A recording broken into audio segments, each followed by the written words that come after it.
যতই আমার করো না কেন, একেবারে যদি বাঁশি বেজে যায় পড়ে থাকবে সরকারি ক্ষমা। ওগো এসেছো একা, তুমি যাবে একা।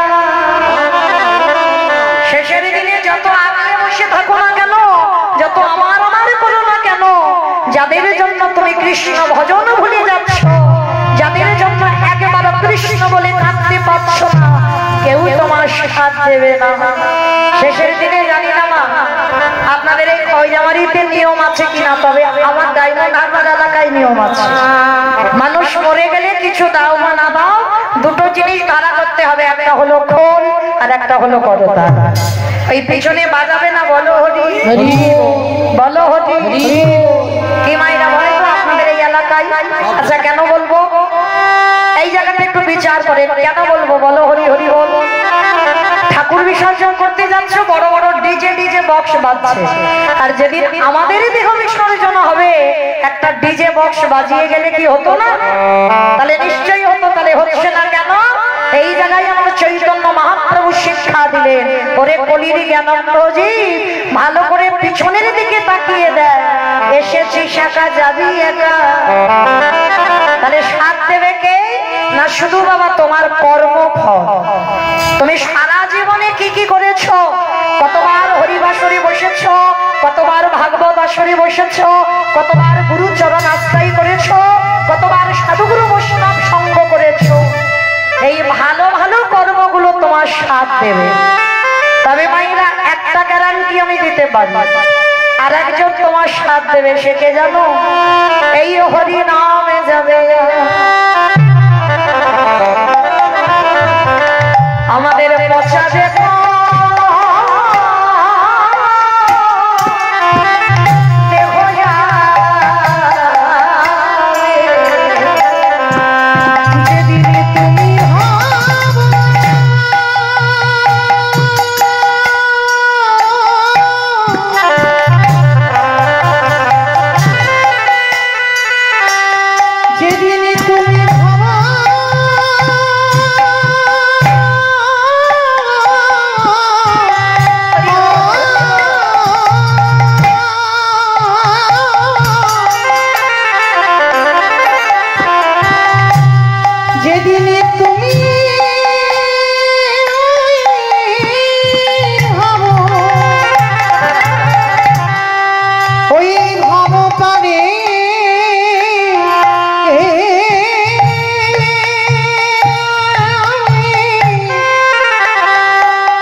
সেই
भगवान की बोलছে যে আমারে চাই তারে আমি চাই, যে আমারে না চাই তারে আমি না চাই। এই কথাটা আমার ভগবান বলছে। ভক্ত যদি কায় মনোবাক্যে আমায় ডাকে আমি ভক্তের দাস হয়ে যাই, কিন্তু যে আমারে ভালোবাসে না, আমারে বাদ দিয়ে লক্ষ্মী কালী দুর্গা সরস্বতী মনসা শীতলা সব ভালোবাসে কিন্তু কৃষ্ণ ভালোবাসে না, ভগবান বললেন আমি তারে একটু নাচিয়ে দিই। এই প্রশ্নটা শুনে দেবর্ষি নারদ বলেছিল ঠাকুর একটা কথা বলবো। বলে কি কথা বলো নারদ? আচ্ছা ঠাকুর তুমি যে বলছো যে তোমারে চাই তুমি তারে চাও, আর যে নাকি তোমারে না চাই তুমি তাকে নাচিয়ে দাও। আচ্ছা ঠাকুর কুরুক্ষেত্রের মাঠে দুর্যোধন তো তোমাকে চেয়েছিল, বলেনি কৃষ্ণ তুমি আমার দলে হয়ে যুদ্ধ করো? তাহলে তুমি দুর্যোধনের দল না ধরে তুমি পাণ্ডবদের দলে গেলে কেন? এই তো তুমি প্রশ্নেই তো বলছো যে আমারে চাই তারে আমি চাই, তাহলে দুর্যোধন তোমারে চাই, দুর্যোধন তোমাকে চাইলো কিন্তু তুমি দুর্যোধনের দলে না গিয়ে তুমি পাণ্ডবদের দল ধরলে কেন? কথাটা শুনে আমার ভগবান একটু মুচকি হেসেছে। বলে না আমি কোনোদিন মিথ্যা কথা বলি না, তবে তুমি যেটা দেখতে পাচ্ছ ঠিক।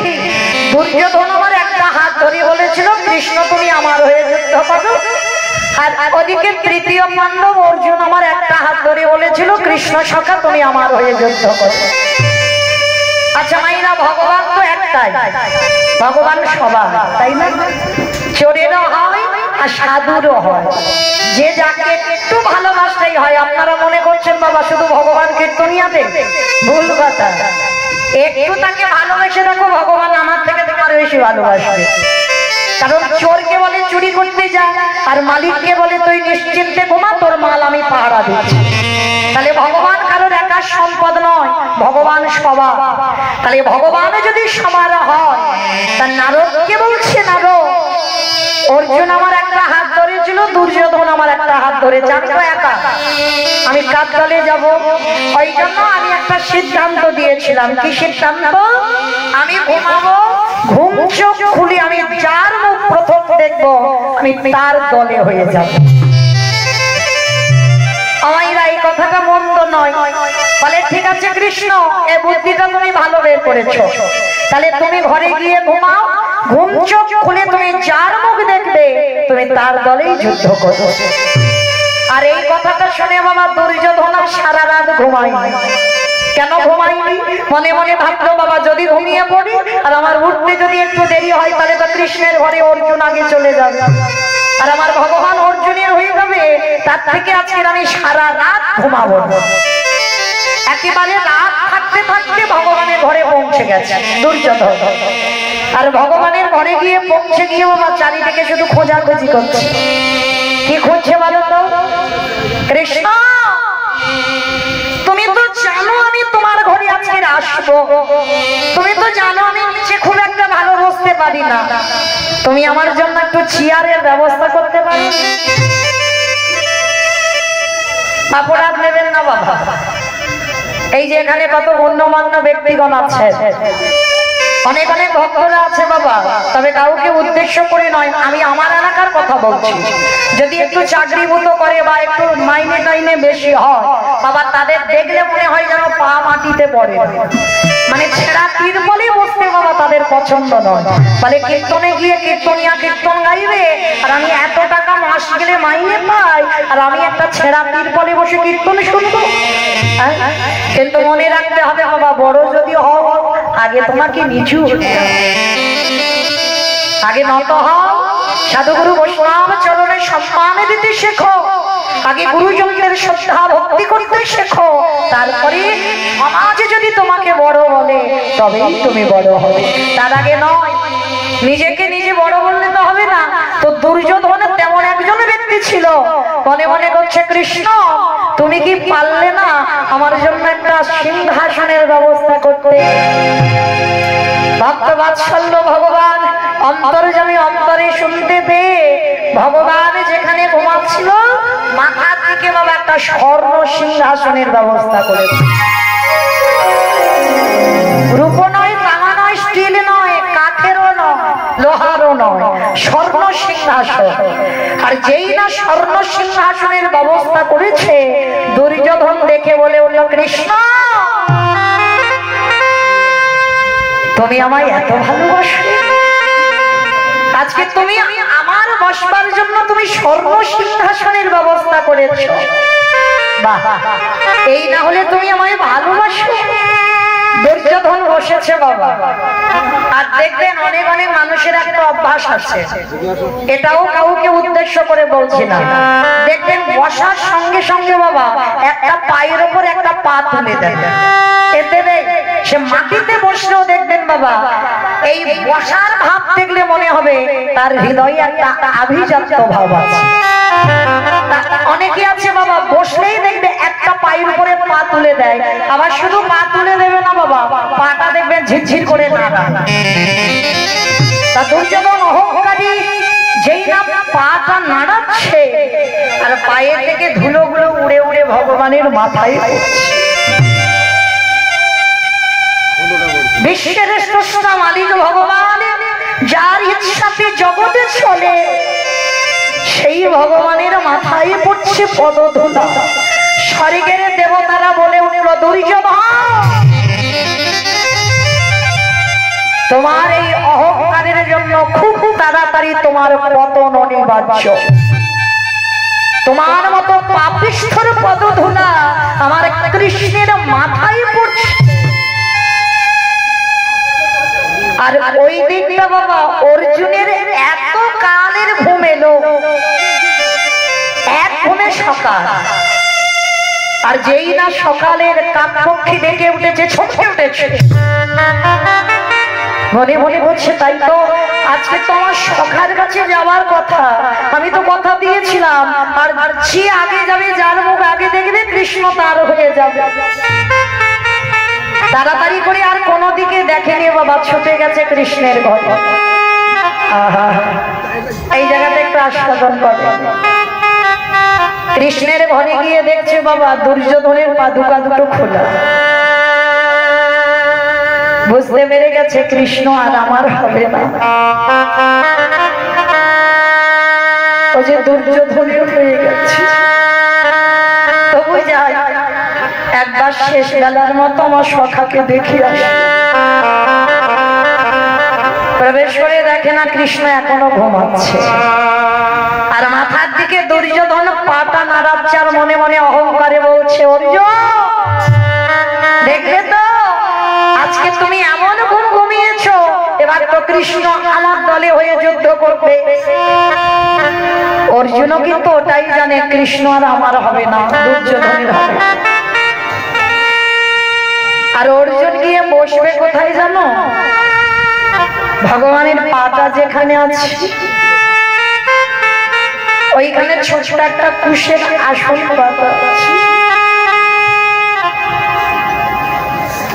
অর্জুন গিয়ে বসেছে বাবা কুশ আসনের উপরে।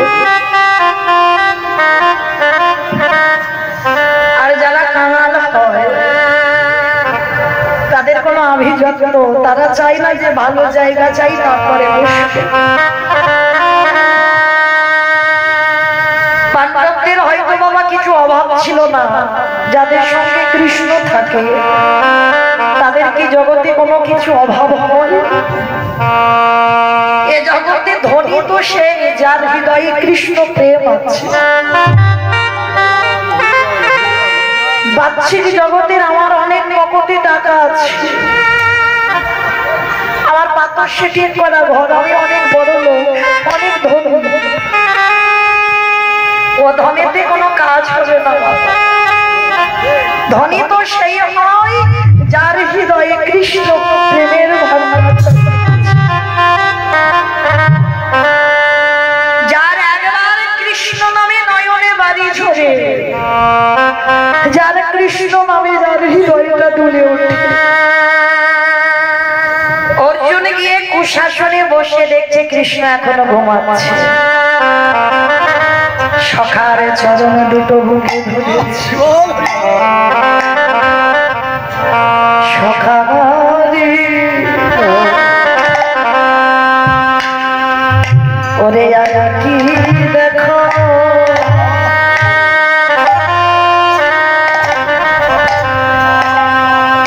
ওরে দেখো বাবু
কি দেখা পাবো,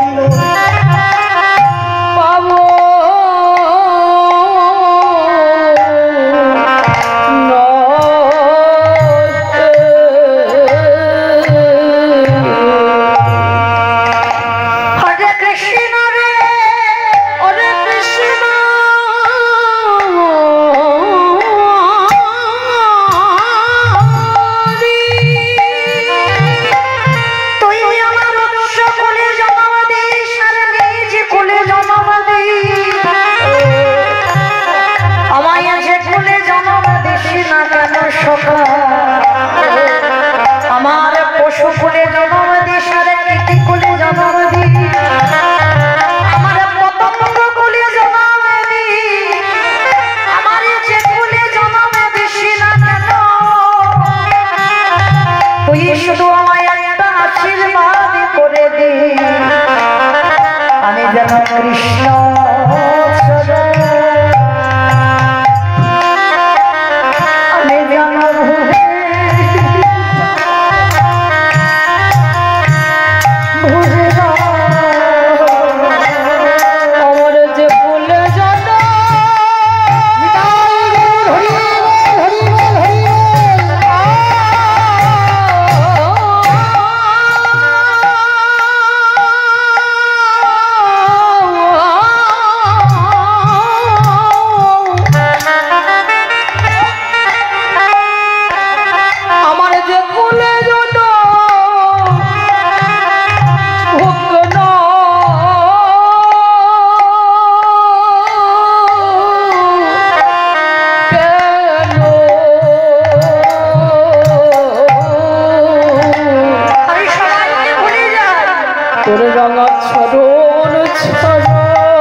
বলো তো কোন জায়গায়?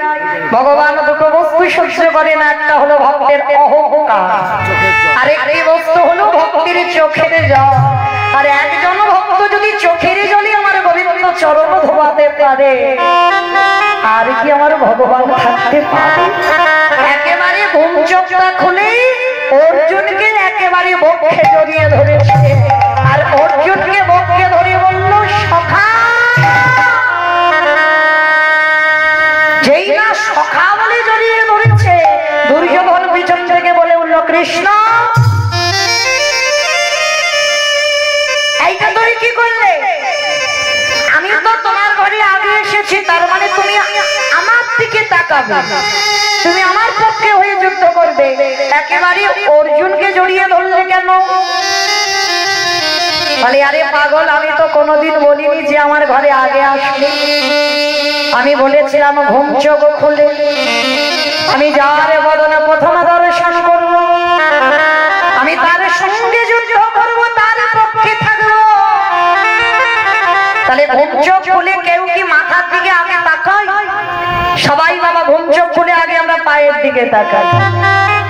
আর অর্জুন বসেছিল তো পায়ের দিকে, আর যেই না পায়ের দিকে তাকিয়েছে, এই কথাগুলো শুনে নারদ মুনি খিলখিল করে হেসে উঠেছে। বলে ঠাকুর সত্যি করে একটা কথা বলবে? তুমি সত্যি করে বলো তো, তুমি কি ওই ঘরে ঘুমাচ্ছিলে? সত্যি করে বলবে তুমি কি ঘুমাচ্ছিলে? কারণ তুমি যেদিন ঘুমাবে সেদিন গোটা জগতের জীব ঘুমাবে। বলো আগে তুমি কি সত্যি ঘুমাচ্ছিলে? বলে নারদ আমি ঘুমাইনি, আমি ছলনা করেছিলাম। আচ্ছা তাহলে তুমি যদি মনে করতে সিংহাসনটা মাথার দিকে না রেখে পায়ের দিকে রাখতে পারতে, তার মানে তুমি ছলনা করেছো। তুমি জানো দুর্যোধন এসে সিংহাসনে বসবে, ওই জন্য তো ওইটা মাথার দিকে দিয়েছো, আর কুশাসনটা অর্জুন বসবে ওই জন্য পায়ের দিকে দিয়েছো। বলে না, এটা তোমার ভুল ধারণা। এই জগতে সংসার আছে, যদি একজন ভাবিত কাই মনোবাক্যে দেহ মন প্রাণ আমার চরণে সঁপে দেয়, আমি ভগবান হয়ে কি করি জানো? আমি জনমে জনম আমি রাজা হয়ে যাই।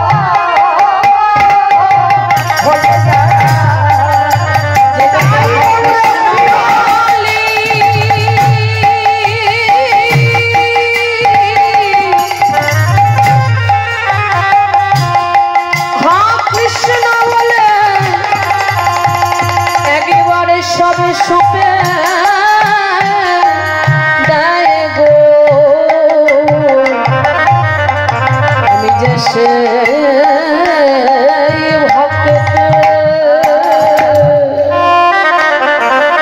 ভক্তের হয়ে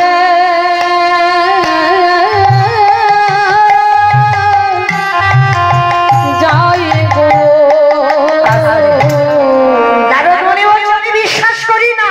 আমি বিশ্বাস করি না, কারণ এই জগতের সংসারে আমি ভালো করে জানি, আমি ভালো করে জানি তুমি চালাকি করেছো।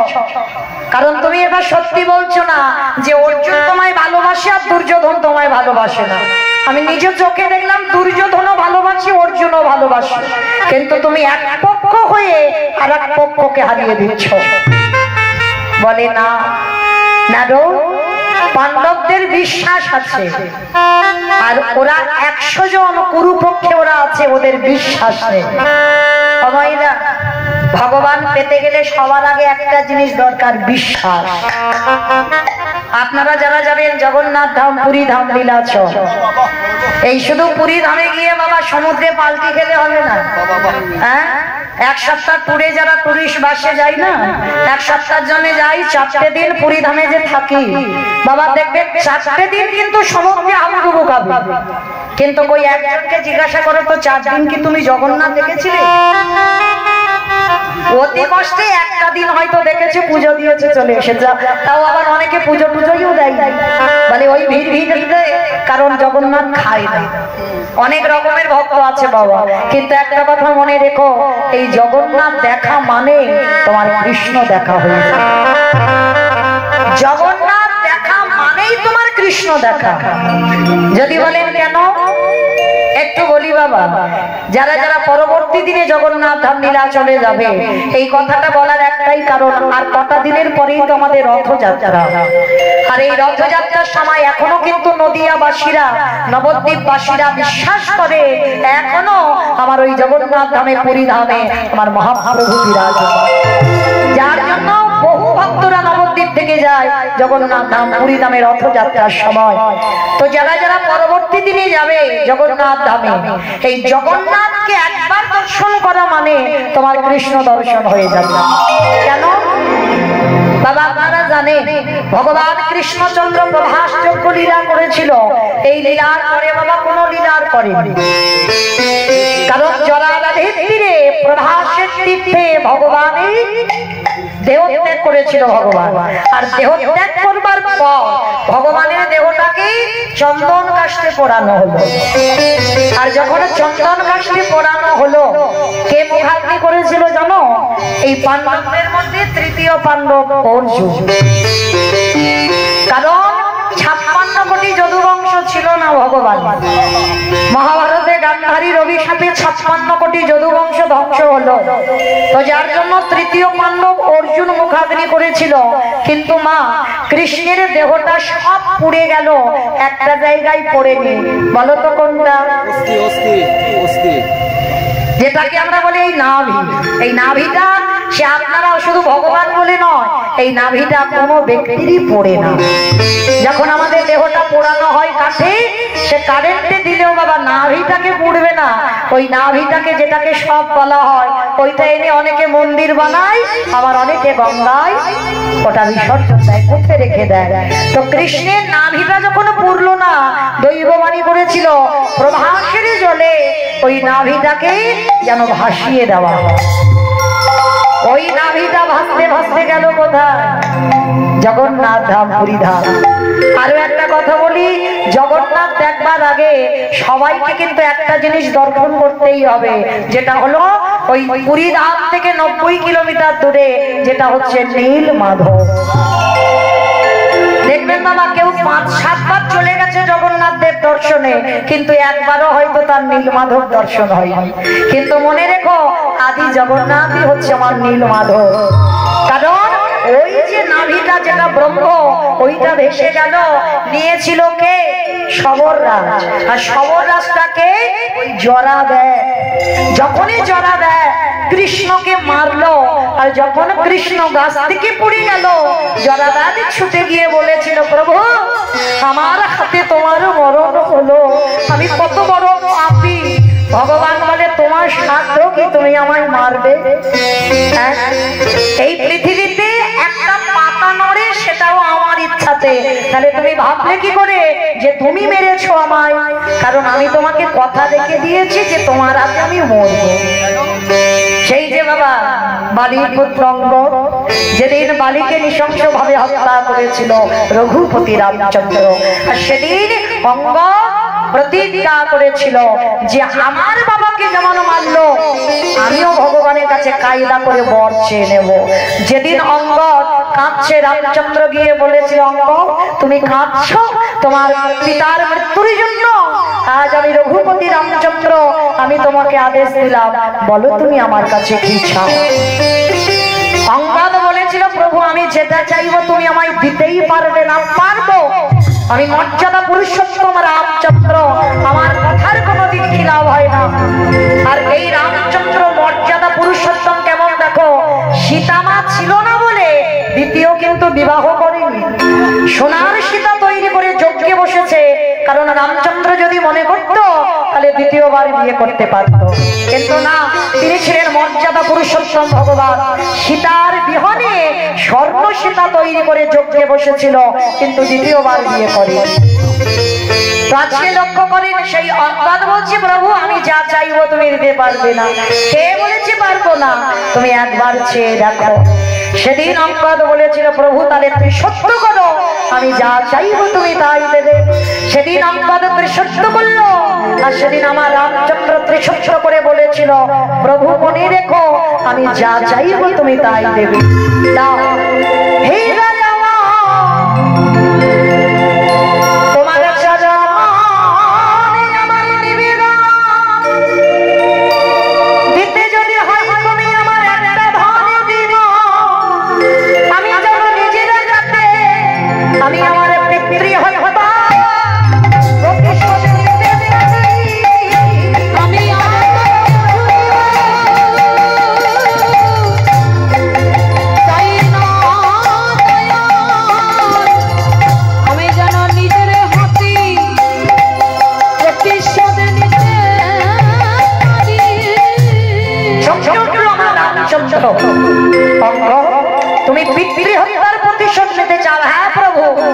আমি চাই যে আমার বাবাকে মেরেছে আমি নিজের হাতে তাকে হত্যা করব। রামচন্দ্র বলল, দেখো আমার জন্মের আগে বাল্মীকি রামায়ণ তৈরি করে দিয়েছে, তোমার হাতে আমার মরণ হবে না। তবে আমি কথা দিলাম আজকে নাই মরি, এই রাম অবতারী না মরি, কথা দিলাম যেদিন আমি বৃন্দাবনের কৃষ্ণচন্দ্র হব, যেদিন দ্বারকাধিপতি যেদিন আমি হব, আমি কথা দিলাম সেদিন তোমার হাতে আমার বংশটাকে আমি একেবারে ধ্বংস করব, তোমার হাতে আমি শেষেই প্রাণ ত্যাগ করব। তাই তো জরা ব্যাধির তীরে প্রাণ হারালো। যখনই জরা কাঁদছে তখনই জরাকে বলেছিল, জরা তুমি কেঁদো না, আবার আমি তোমার কাছে যাব, আবার আমি তোমার হাতে সেবা পাবো। প্রভু আবার তুমি আমার হাতে সেবা পাবে? বলো কবে? বলে কেন, আমি আসছি খুব তাড়াতাড়ি, তুমি জন্ম নেবে, তোমার নাম হবে সবর রাজ। আর এই যে আমার নাভিটা ভাসতে ভাসতে যাবে, আমি তোমারই হাতে উঠবো, আর তোমারই হাতে উঠে আমি নীল মাধব হয়ে আমি তোমার হাতে গোপনে পূজিত হব, যেটা জগতে কেউ জানবে না। সবর তুমি শুধু একাই আমাকে পূজা করবে। ওই সবর রাজ যে নীলমাধব, যদি কেউ জান, কতজন দেখেছেন নীলমাধব? একবার হাতটা তোলে। যারা দেখেছেন তাদের একটু বুঝতে সুবিধা হবে, আর যারা দেখেননি একটু অসুবিধা হবে। তো পরবর্তী দিনে অবশ্যই যাবে নীলমাধব দর্শন করতে। তো এই নীলমাধব ওটা সবর রাজ গোপনে সেবা করতো, গোপনে পূজা হতো। তারপরেই তো ওই নীলমাধব কাঠ হয়ে পুরীধাম যে সমুদ্রে আপনারা গিয়ে পাল্টি খান, ওই সমুদ্রে ভেসে এলো, ওই কাঠ দিয়ে জগন্নাথ বলরাম সুভদ্রা প্রতিষ্ঠিত হলো। প্রতিষ্ঠিত হলো বটে, নাভিটা রাতের অন্ধকারে ওই যে নীলমাধব, যেটা কৃষ্ণের নাভি ভেসে নীলমাধব হলো, ওই ব্রহ্মটা ভেসে গেল। প্রচার পাবার জন্য জগতে যাতে ভক্তরা আমায় দর্শন পায়, তার জন্য ওই সমুদ্রে ভেসে এলো, অন্ধকারে দৈববাণী হলো। যাও রাতের অন্ধকারে দেখবে স্বর্ণ ভান্ডারে একটা নাভি আছে, ওটা হলো কৃষ্ণের নাভি। এই যে জগন্নাথ বলরাম সুভদ্রা প্রতিষ্ঠিত হয়েছে, জগন্নাথের নাভিতে কৃষ্ণের নাভিটা প্রতিষ্ঠা করে। তবে মনে রেখো, যে ব্যক্তি প্রতিষ্ঠা করবে, যে ব্রাহ্মণ, তার মাত্র 3 দিন আয়ু, 3 দিন পর তাকে ইহলোক হতে পরলোক যেতেই হবে। আজও কথিত আছে বাবা, 12 বৎসর অন্তর জগন্নাথের কাঠ বদলানো হয়, আবার নাভিটা বের করা হয়। যে ব্যক্তি নাভিটা প্রতিষ্ঠা করবে 3 দিন পরে তাকে চলে যেতে হবে। কেন হবে? এটাই কারণ আপনি যদি কৃষ্ণের নাভিটা হাতে ধরেন, অহংকার আসবে না? কোনো না কোনোদিন তো কারোর কাছে গল্প করবে যে আমি কৃষ্ণের নাভি হাতে পেয়েছি, কৃষ্ণের নাভি হাতে ধরেছি। ভগবান বললেন ভক্তের মনে যাতে এই অহংকারটা না আসতে পারে, তার জন্য 3টে দিনে এই ধরাই তাকে রাখবো, তারপরে তাকে আমি আমার করে নেব। তাই গৌর প্রেমানন্দে তাহলে প্রকৃত ভক্ত যদি ভগবানকে চায়, কাই মনোভক্তকে যদি কেউ চায়, সাক্ষাৎ ভগবান আমার তার হাতেই ধরা। দেখে ধরা দিল না, যে জরাব্যাধির তীরে মরলো, সেই জরাব্যাধ সবর রাজ হয়ে গোপনে একা সেবা পূজা করলো। আবার সেই নীলমাধব জগন্নাথ হয়ে সমাজে সবাইকে দেখাবার জন্য পুরীধামে উড়িষ্যায় প্রতিষ্ঠিত হল। আজকে নারদ মনে হচ্ছে ঠাকুর সব আমি বুঝলাম, কিন্তু দুর্যোধনের যে অহংকার আছে এইটা তো আমি বুঝতে পারছি না। তাহলে পাচ্ছ না? ঠিক আছে নারদ, আজকে সকালবেলা তুমি দুর্যোধনের বাড়ি যাবে। বলে বাড়ি গিয়ে কি করবো? বলে গিয়ে একটা ছোট সুচ দিয়েছে, আমার শুনছে না তো, ছোট্ট একটা সুচ দিয়েছে, আর ভগবান ওই সুচের ছিদ্র দিয়ে একটা বিশাল বড় হাতি এপার থেকে ওপার করে। নারদ দেখা মাত্র ছটকে উঠে, ঠাকুর তুমি এত বড় হাতি এপার ওপার করে দিলে, দেখেছো তো? বলে হ্যাঁ ঠাকুর দেখেছি। আচ্ছা যখন দেখলে যাও এই কথাটা তুমি দুর্যোধনকে একটু বল। তা যেই না বাবা সুষ্টা নিয়ে গেছে সকাল সকাল, আর নারদের অভ্যাসটা কি? হাটে বোড়ারে মধু কইতবে ভাঙারে গোপাল গো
এসেছে, এসে ডাক দিচ্ছে দুর্যোধন।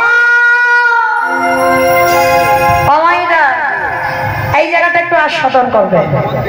যারা যারা একটু বড় লোক হয়, কান কিন্তু আগে বলে নিচ্ছি, কাউকে উদ্দেশ্য করে বলছি না, একটু বড় লোক হলে পয়সা করি যদি জমা হয়ে যায় তার কিন্তু ঘুম সকাল সকাল মোটে ভাঙবে না। মানে মোটামুটি 7:30 8টা বাজবে। তা দুর্যোধন আরো বেশি, বাবা বলছে আরো বেশি, কারণ অভাব নাই, শুধু ঘুম চোখটা খুলবে আর ব্রাশটা করে বাজারের ব্যাগটা নেবে, বাজার চলে আসবে, রান্না বান্না হবে, খাবে, আর কোনো চিন্তা নেই। আবার ফেরে দুপুরবেলা ঘুম, আবার সন্ধ্যাবেলা ঘুম, তাদের তো চিন্তা নেই।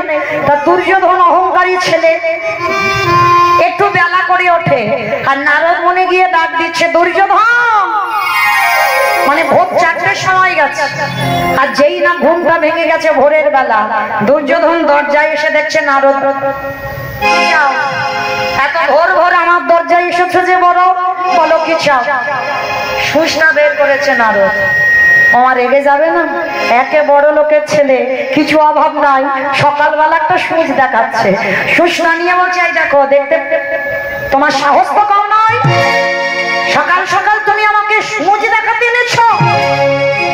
বলে সুচ দেখাচ্ছি না, এই যেটা দেখতে পাচ্ছ না, এই যে ছিদ্রটা দেখছো, আমার কৃষ্ণ এই সূচের ছিদ্র দিয়ে একটা বড় হাতি এপার থেকে ওপার করে দেয়।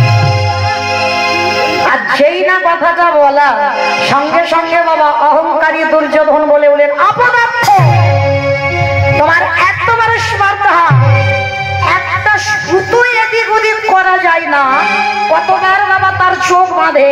আর তোমার ওই দুদিনের ছেলে কৃষ্ণ, সে কিনা একটা হাতি এবার বার করেছে। ওই গল্পটা তুমি ভোরবেলা আমার ঘুম ভাঙিয়ে বলতে এসেছো। এই কে আছিস দাঁড়ি প্রহরী, এক্ষুনি গলা ধাক্কা দিয়ে কে বের করে দে। নারদ মুনি কোন রকমে প্রাণ ভয়ে বাবা বাড়ি থেকে বেরিয়ে গেছে। ভগবানের কাছে গিয়ে মাথাটা নিচু করে দাঁড়িয়ে আছে। কি ব্যাপার নারদ, মুখটা মলিন কেন?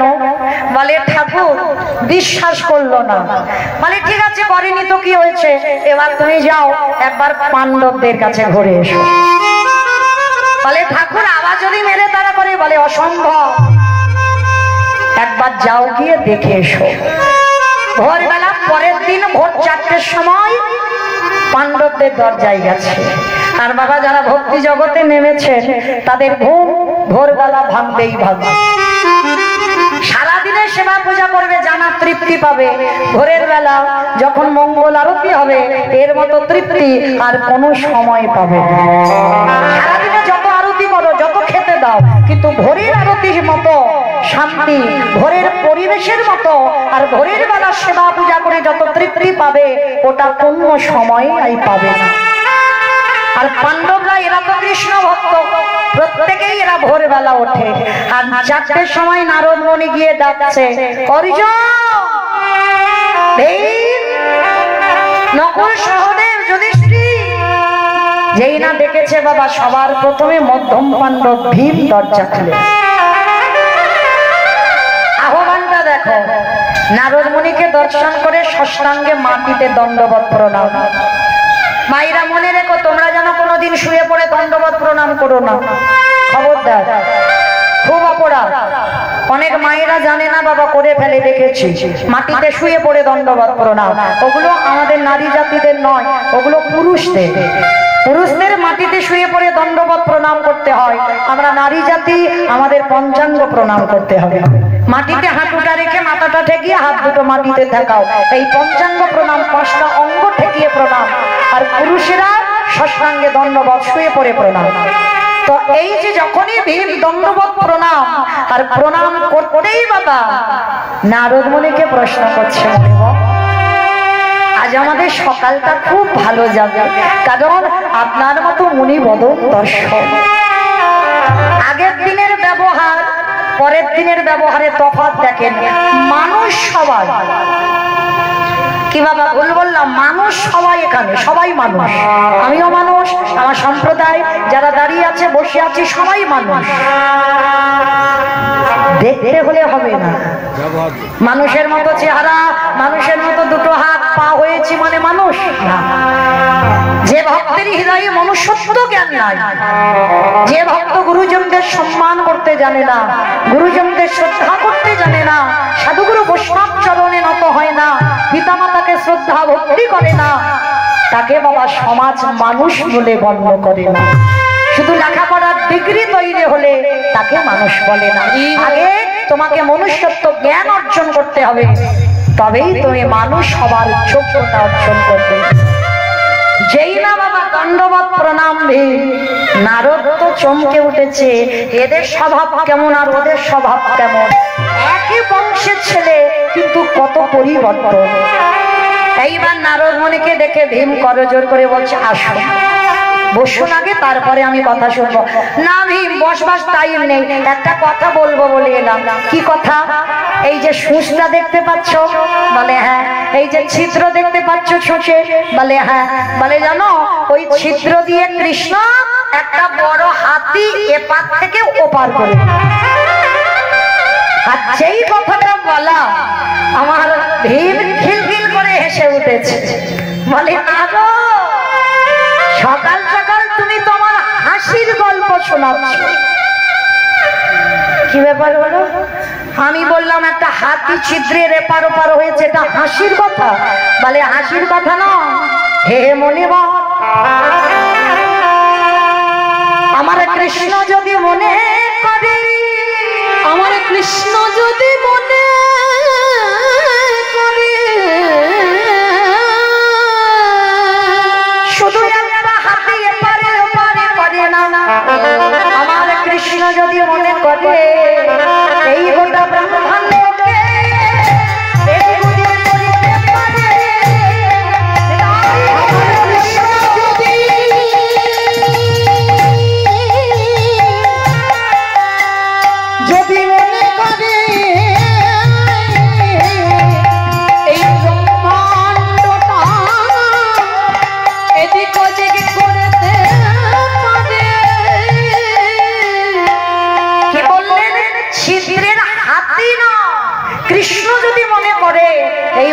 বিষ্ণু ব্রহ্মাণ্ডকে ছিদ্রের এপার থেকে ওপার করতে পারে।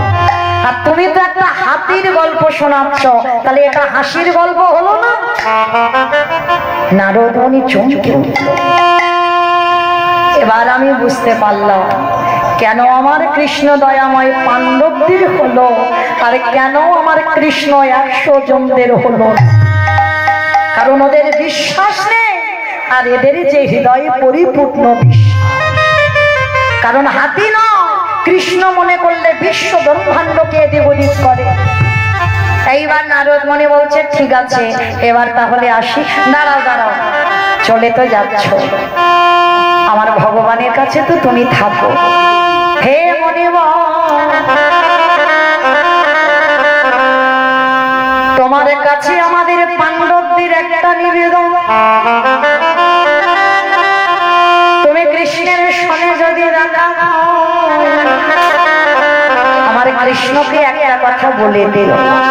ঠিক আছে বলো কি বলতে হবে? বলে অন্য কিছু নয়, সে যেন আমাদের কথা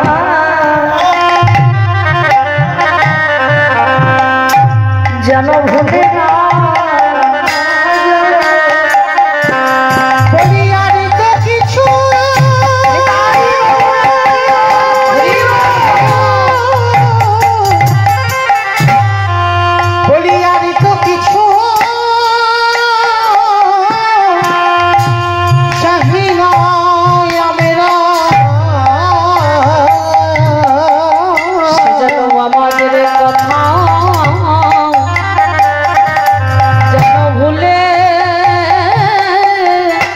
না।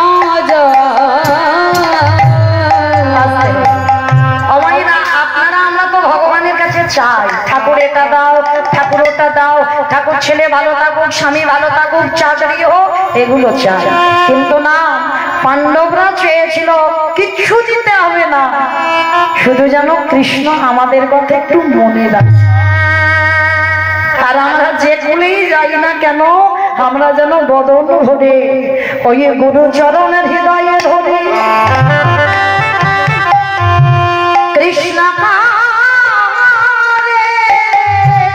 কৃষ্ণ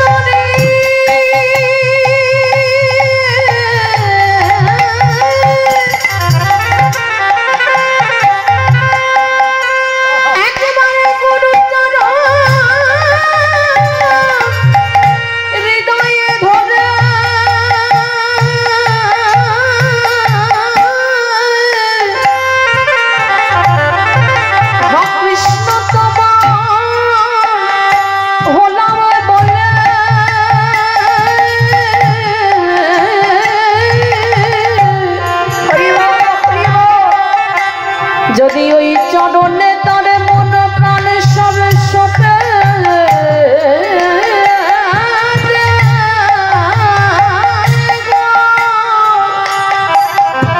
আমার কৃষ্ণ দয়াময়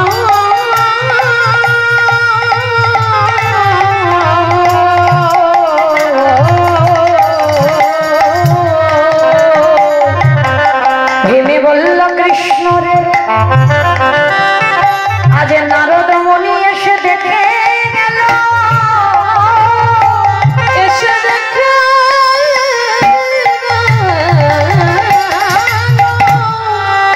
আমাদের কাছে তো কিছু নাই কৃষ্ণ। ওরে কৃষ্ণ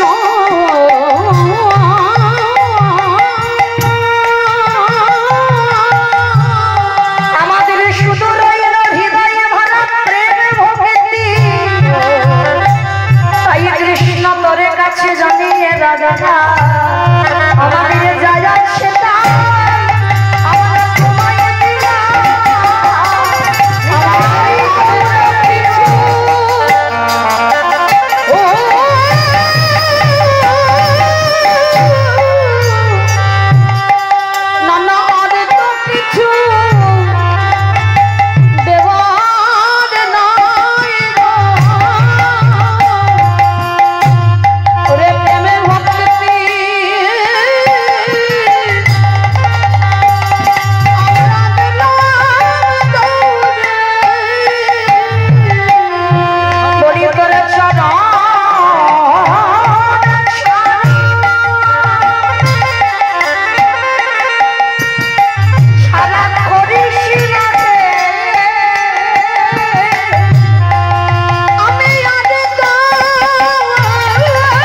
গেল পাণ্ডবদের ভক্তি ছিল আর 100 জনদের ভক্তি ছিল না।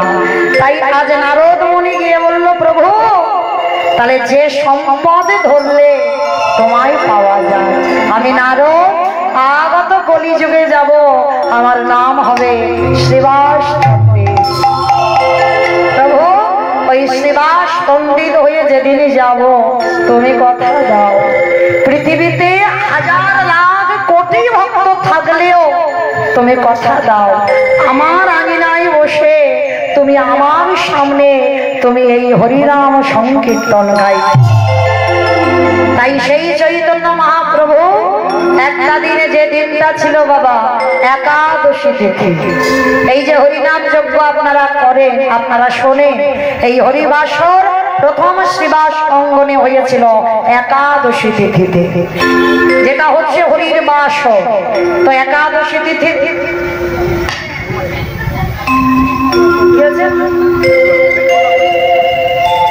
একাদশী তিথিতে হরিবাসরে তৈরি হলো। আর সেই হরিবাসরে সারা রাত কীর্তন করে সকালবেলা প্রভু আমার প্রত্যেক দিন ভক্তদের সঙ্গে নিয়ে নগর ভ্রমণে যায়। আজও যাচ্ছে। কেমন হবে জানো?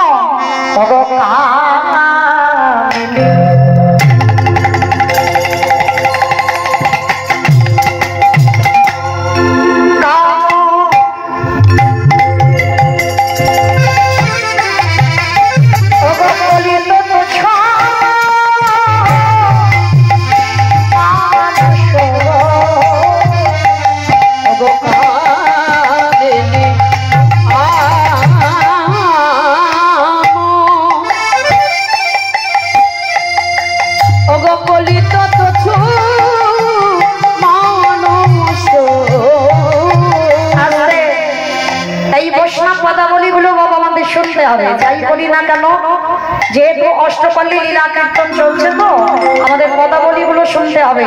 কামিনী কাম মানে কামিনী মানে নারী জাতি। তো মহাপ্রভু দুপুর বেলা ঠিক ভর দুপুর বেলা ভগবানের অঙ্গটা কেমন, হেম মানে স্বর্ণ, ভগবানের অঙ্গ কান্তিটা যেন মা সোনার মতো, মানে হেম সায়ে অতি গোরা সুমধুর হাসুদ্ধরা জপজন নয়ন আনন্দে, মানে ভগবানের অঙ্গকান্তিটা সোনার মতো। ও মাইরা বাহ্যিক জগতে সোনা পড়লে অহংকার আসে, আসে না? তুমি যদি বাবা সারা অঙ্গে সোনা পড়ে থাকো,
আমার প্রভুর দুপুরে বেলা ভাবটা নারী ভাব, মানে কোন ভাব? এখন বাবা আমাদের গৌরচন্দ্র হচ্ছে না, গৌরচন্দ্রিকা। যেমন আমার পরে যখন গোষ্ঠলীলা হবে তখন হবে গৌরচন্দ্র। কেন? যেখানে আমার কৃষ্ণ নিয়ে আলোচনা হয় সেখানে হয় গৌরচন্দ্র, আর এখানে আমার রাধারানীর ভাবটা প্রকাশ। তাহলে মহাপ্রভুর শরীরে রাধা ভাব, কারণ দুপুর বেলা ঠিক ঠিক সোনার মতো অঙ্গ নিয়ে দুপুরবেলা যাচ্ছে। কোথায়? এমন করে যাচ্ছে সুরধনির তীর ধরে, দেখে মনে হচ্ছে বাবা গতি অর্জুন গজজিনী মন্দ গতি অর্জুন গজজিনী মন্দ। প্রভু আমারে হেলে দুলে চলেছে প্রভু হেলে দুলে চলেছে বলি কি না ভাবে আজি উদয় হলো হেলে দুলে চলেছে গজ মানে কি গো? ময়ূর ময়ূর ঐরাবত ঐরাবত গজ মানে ময়ূর। মাথা গরম হয়ে গজ মানে ঐরাবত। গরম হবে না কেন হয়েছে জানো? এই যে বৃষ্টি এলো জামা কাপড় সব ছাদে উঠে ওই চিন্তায়। মানে মাথা ঠিক নেই, ওই জন্য হাত থেকে বলছে ময়ূর, মানে ঠিক নেই, মাথা গন্ডগোল হয়ে যাচ্ছে। তো যাই হোক, তাই বা লক্ষ্য করে দেখেন বাবা, যেই না হাতির মতো হেঁটে যাচ্ছে, এই যে লক্ষ্য করে। আচ্ছা দেখবেন, এটা কিন্তু কারোর উপরে রাগ করে বা কারোর উপরে বলছি না কথাটা। দেখবেন বাবা, অনেক অনেক মেয়েরা যখন রাস্তা দিয়ে হেঁটে যায়, তাদের হাঁটাটা দেখলে কি মনে হয় জানো? যেন ঠিক যেন উটের মতো যাচ্ছে, মানে পিছন থেকে ভঙ্গিমাটা ভালো নয়। কি বাবা নেই? যার জন্য তো আগেকার দিনের বাবারা যখন দেখাশোনায় যেত না, সবার আগে বলতো মা তুমি একবার হেঁটে যাও তো দেখি, বলতো না? যদিও বা আমি দেখিনি, আমার ঠাকুমারা গল্প করতো, শুনেছি। একবার মাথা থেকে মাথার কেশ খুলে দেখাতে হতো কত বড় লম্বা লম্বা চুল আছে, এগুলো হতো না? তো আমার দেখেন ভগবান আজকে হেঁটে যাচ্ছে, দেখে মনে হচ্ছে বাবা যেন হাতির মতো যাচ্ছে। মানে এক একটা মেয়ে যায় উটের মতো হেঁটে, আবার দেখবেন মা অনেক মেয়েরা আছে গান চালা, মানে পা গুলো সবসময় চেলে চেলে হাঁটে। আবার অনেক মেয়েদের চলা দেখলে বুঝতে পারবে বাবা তার পরিবারটা কেমন হতে পারে, মানে তার স্বভাব, মানে তার চলা, তার পোশাক, প্রত্যেকটা জিনিস লক্ষ্য করে বুঝতে পারবে তার পরিবেশ, তার আচরণটা কেমন হবে। তাই ভাই লক্ষ্য করে দেখেন, যেই না হেঁটে হেঁটে যাচ্ছে, আর কারোর হাঁটার ভাবটা দেখবেন ঠিক একটু দুলে দুলে যায়। মানে যারা একটু বনিদি বাড়ির মেয়ে হয় না, তারা রাস্তা দিয়ে যাবে, দেখবে শাড়ির কুচিটা ধরে একটু দুলে দুলে যায়, মানে তারা ওই উটের মতো হাঁটে না। তো মহাপ্রভু যাচ্ছে কেমন? গতি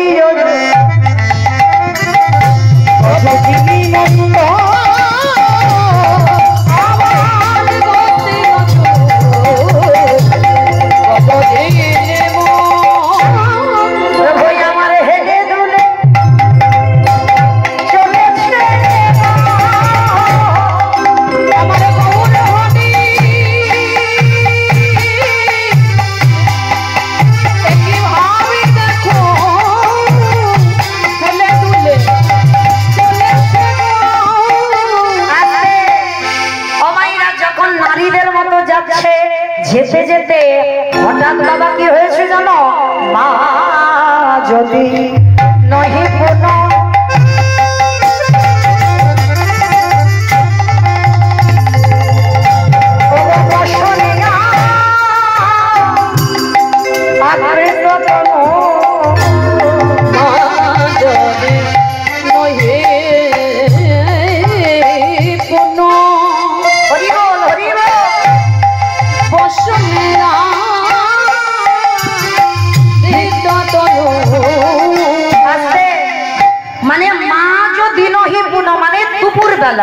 প্রভু যাচ্ছে বসনে আবৃত তরু, মানে মুখটা ঢেকে দিয়েছে, আর দেখে মনে হচ্ছে নারীর ভাব। আর যেতে যেতে বাবা আবার নয়ন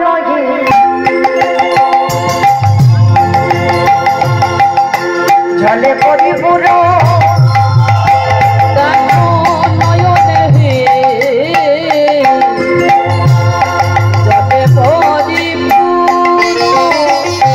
আজ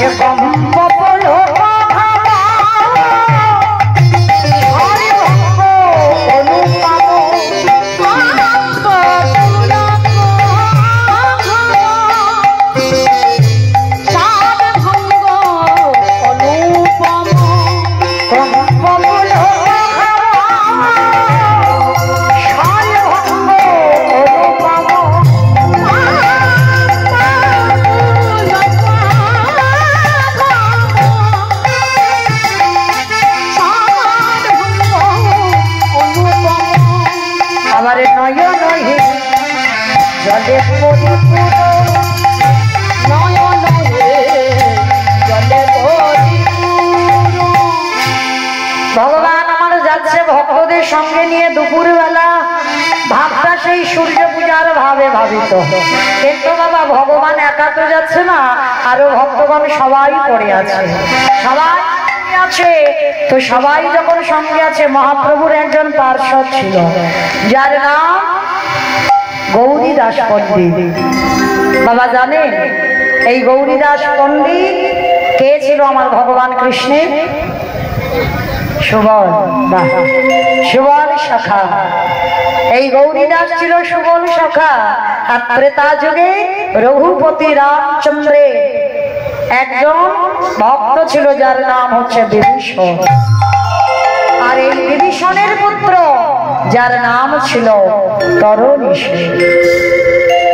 এই তরণীসেন কত বড় ভক্ত বাবা, প্রতিটা জনমে জনমে আমার ভগবান তাকে সঙ্গে করে এনেছে। তাহলে কত বড় ভক্ত ছিল যার জন্য ভগবান প্রত্যেকটা জনমে তাকে সঙ্গে করলো। যেদিন রাবণের 1 লক্ষ ছেলে 1 লক্ষ নাতি, বংশে বাতি দেবার মতো আর কেউ থাকছিল না। আর রাবণ বিষণ্ণ বদনে বসে বসে কাঁদছে। আজকে যে রামচন্দ্র যুদ্ধ করবে, আমি আমার রামের সঙ্গে কাকে পাঠাবো? যখন বসে বসে বিষণ্ণ বদনে কাঁদছে, 5 বছরের তরুণী ছুটে এসে বলেছিল, জেঠু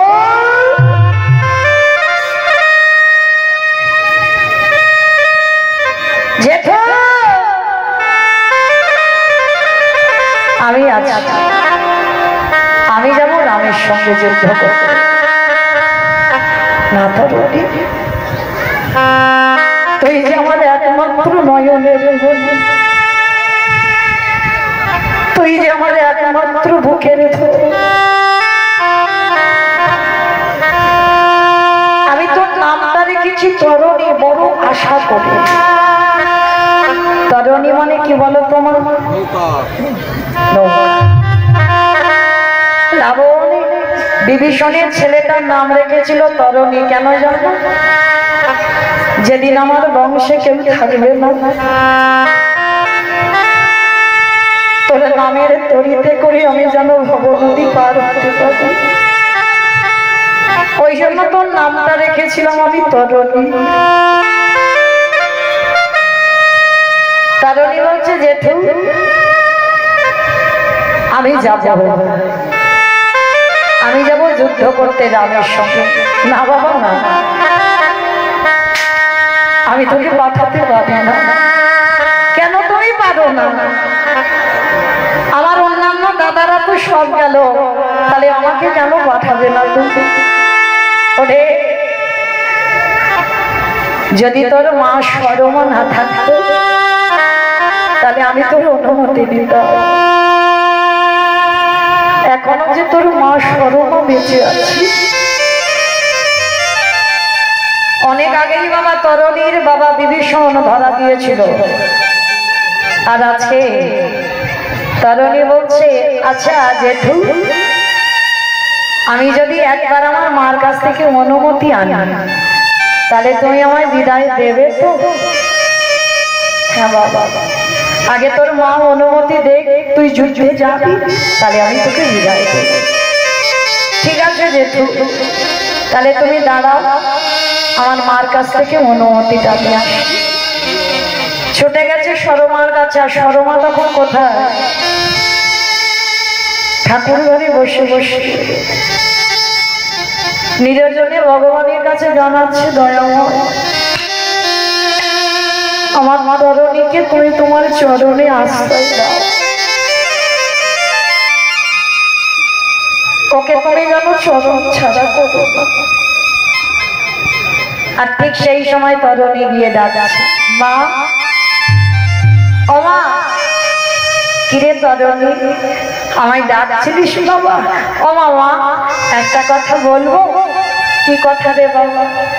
ও মা, রামচন্দ্রের সঙ্গে যুদ্ধে যাবে আর কেউ নেই,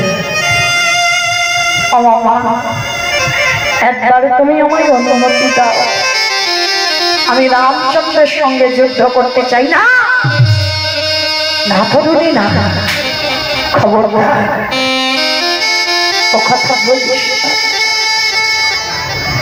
রামচন্দ্রের সঙ্গে যুদ্ধে গেলে কোনোদিন তুই আর ফিরে আসবি। আমি তো জানি, আর জেনেই তো আমি যেতে চাইছি। তুমি বলো আমার জেঠুর বংশে তো আর কেউ নেই। মেঘনাথ বধ হলো, ইন্দ্রজিৎ বধ হলো, ময়ূরাবন বধ সব চলে গেছে। তুমি অনুমতি দাও। তরুণী একেবারে নাছা, দিতেই হবে বিদায়। বেশ, সাধমা বলেছিল তরুণী তবে যাবি যা, তবে একটা কথা দিয়ে তোকে যেতে হবে। অরে তরুণী রে, যতবার রামচন্দ্র তোরে অঙ্গে বানে মারবে, তুই একবার আমায় কথা দিয়ে যা, একবার তুই রামের অঙ্গে আঘাত করবি। ওরে তরুণী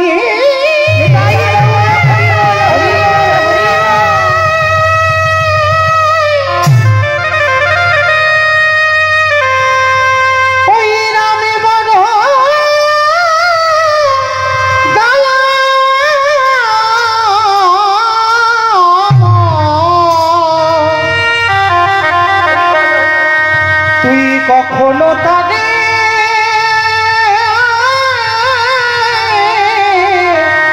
আঘাত করিস না।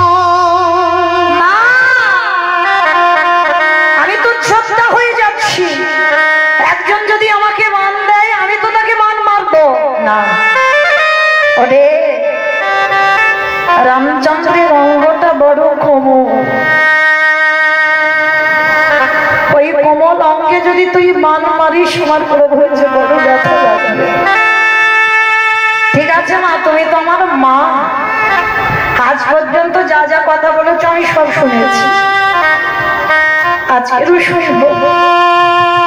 কথা দিলাম আমি কোনোদিন রামের অঙ্গে মান মারবো না। ও মামা, আমি যুদ্ধে যাচ্ছি, তুমি আশীর্বাদ করবে। তরুণীর মাথায় হাত রেখে সরমা আশীর্বাদ করেছিল।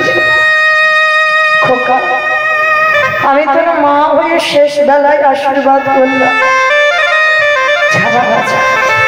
তুই যে রামের সঙ্গে যুদ্ধে যাবি, আমি তোর মা হয়ে আশীর্বাদ দিলাম।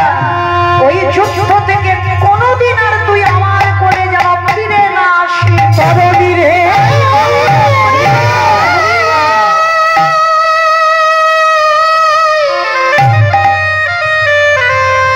তুই যুদ্ধে গিয়ে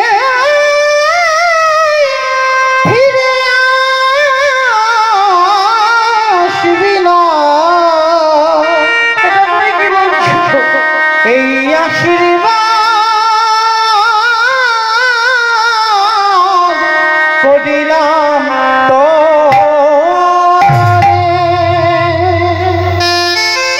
আমি তোমার কাছে কোনোদিন ফিরে আসবো না, তার মানে রামের হাতে আমার মৃত্যু হবে। হ্যাঁ বাবা, আমি চাই। আমি তোর মা হয়ে মনে প্রাণে আশীর্বাদ করলাম, কোনোদিন তুই আর এই রাক্ষস গুলিতে ফিরে যেন না। ঠিক আছে মা, আমাকে বিদায় দাও। পারবেন এখানে একটা মা ছেলের মাথায় আশীর্বাদ দিতে? খোকা, তুই চলে যাও, কোনোদিন যেন তুই আমার কাছে ফিরে না আসিস। সরলা করেছিল তরুণীর মাথায় হাত দিয়ে। তরুণী আশীর্বাদটা নিয়ে ছুটে চললো জ্যাঠামশাইয়ের কাছে। জেঠু, জেঠু, আর যুদ্ধে যাবে মা সাজিয়ে দিয়েছিল তো, কি করে জানো? আর যারা যুদ্ধ করে বাবা তাদের রণসাজে সাজতে হয়। কিন্তু তরণীকে সাজিয়েছিল, সর্ব অঙ্গে লিখে দিয়েছিল রাম নাম। রাম নামের মনে হার গলায়, রাম নামের নামাবলী গায়। রামচন্দ্রের বেশি সাজিয়ে দিয়েছে। জেঠুর কাছে গিয়েছে, জেঠু আমার মা আমাকে অনুমতি দিয়েছে আমি রামের সঙ্গে যুদ্ধে যাবে, তুমি আমার এবার অনুমতি দাও। রাবণ দেখা মাত্র চমকে উঠেছে।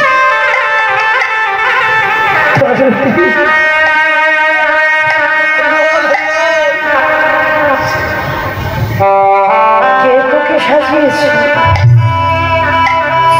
কে তোকে এমন করে সাজালো রে বাবা? বলে কেন জেঠু, আমার সাজানোর তো একজনই আছে, যে হলো আমার গর্ভধারী।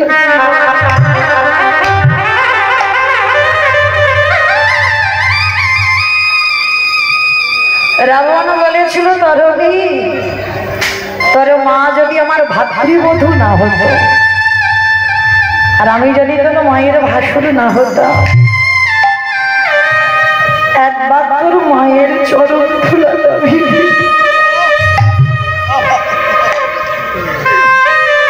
বলতাম, সরমা তোমার মতো মা আমি জগতে কোনোদিন দেখি।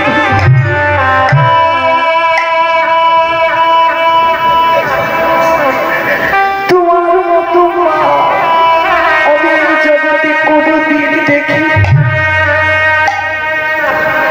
কিন্তু আমি তো বড়, আমি তোর মাকে প্রণাম করতে পারবো না, তাই তোর সাজ দেখে দূর থেকে তোর মাকে প্রণাম। আমি যেন জনম তোর মাকে যেন আমি ভাতৃবধূ হিসাবে।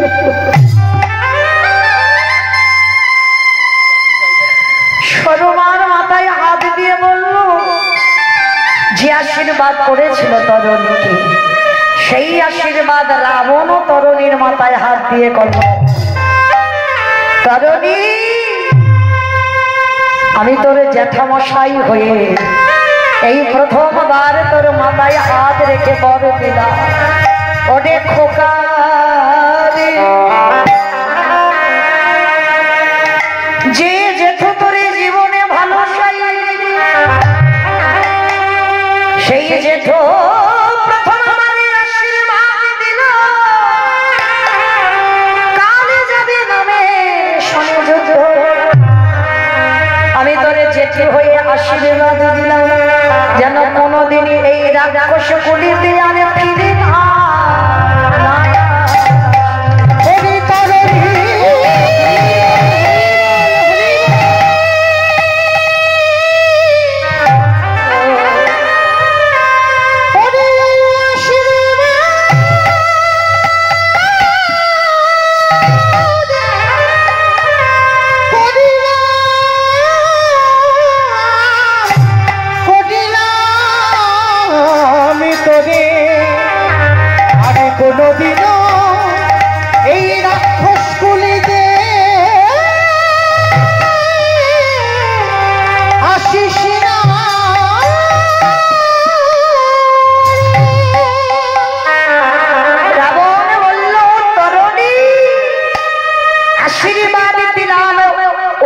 রামচন্দ্রের সঙ্গে যুদ্ধ করে কোনোদিন।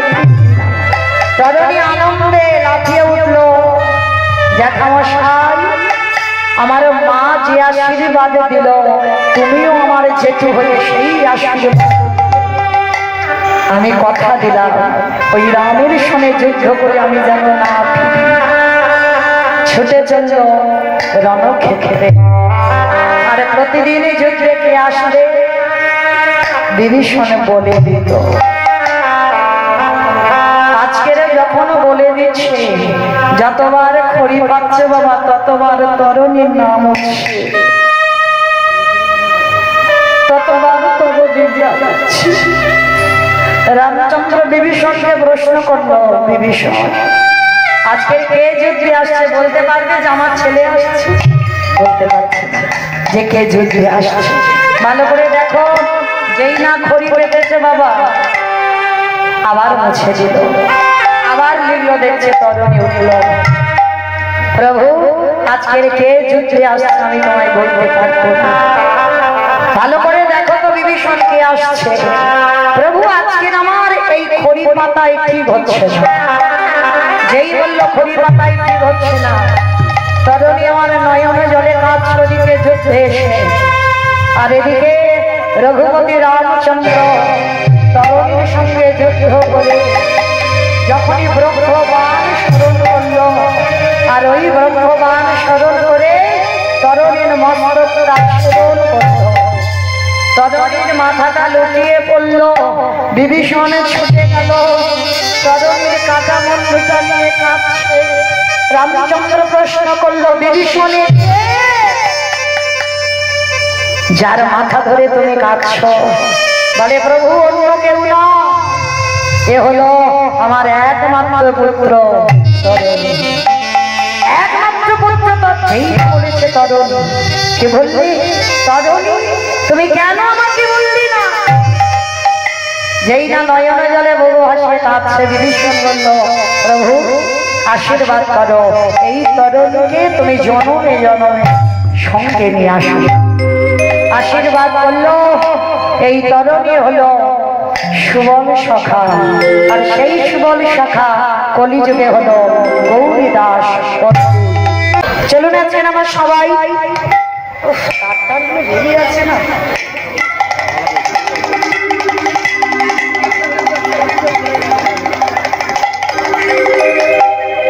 চলুন আজকের আমরা একটা ভজন গাইতে গাইতে বৃন্দাবন যাই। তো মাইরা আগে থেকে সবাই বলেন গৌরী সুন্দরী কি। সব হাত বাড়িতে, হাত বাড়িতে, সব বাড়িতে। আমার বাড়িতে সব চলে এসেছো, আর প্রসাদ গুলো কে পাবে? ওই দেখি সবাই আগে হাত দুটো তোলো, তারপরে বলবো। সবাই যারা দাঁড়িয়ে আছেন, যারা বসে আছেন, সবার চরণ ধরে নিবেদন। ওই আমার দাদা ভাইরা যারা দাঁড়িয়ে আছেন সবাই এইদিকে একসঙ্গে। মা মাঝে মাঝে ধসে যাচ্ছে না সব তোলো দেখি সব। গৌরী সুন্দরী কি, নবদ্বীপে ভাবী কি, সচিনী নন্দনী কি, কৃষ্ণপ্রিয়া কি, নিতাই চাঁদ কি, ভক্তবৃন্দ কি, হরিবাস ধাম কি, সাধুগুরু বৈষ্ণব কি, আপন আপন গুরু হরিনাম যজ্ঞ কি, আজকের আনন্দ কি, নিতাই গৌর প্রেমানন্দে। চলো একটা ভজন গাইতে গাইতে যাই। হরি বল। চলো একটা ভজন গাওয়া হবে, একটু ধ্বনি দাও। সুরধ্বনির কিনারায় সোনার নুপুরি দিয়া নাচে নাগরি গো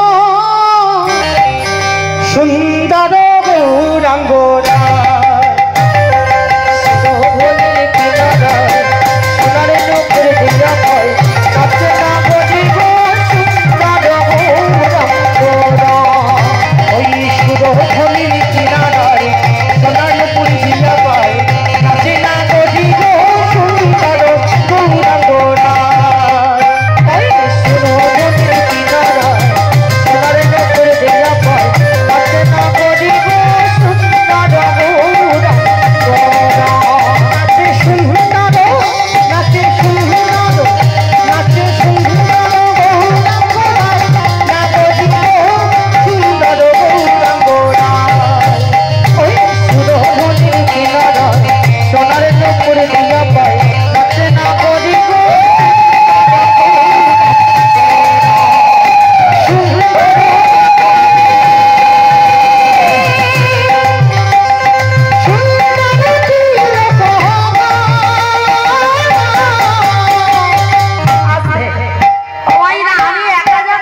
সম্প্রদায় যাচ্ছে, আর কেউ যাচ্ছে না। আমরা যাচ্ছি। যাচ্ছ? হ্যাঁ। আমার দাদা ভাইরা যাচ্ছে। কই দেখি আর একবার সবাই হাত দুটো তোলো তো দেখি একবার। সবাই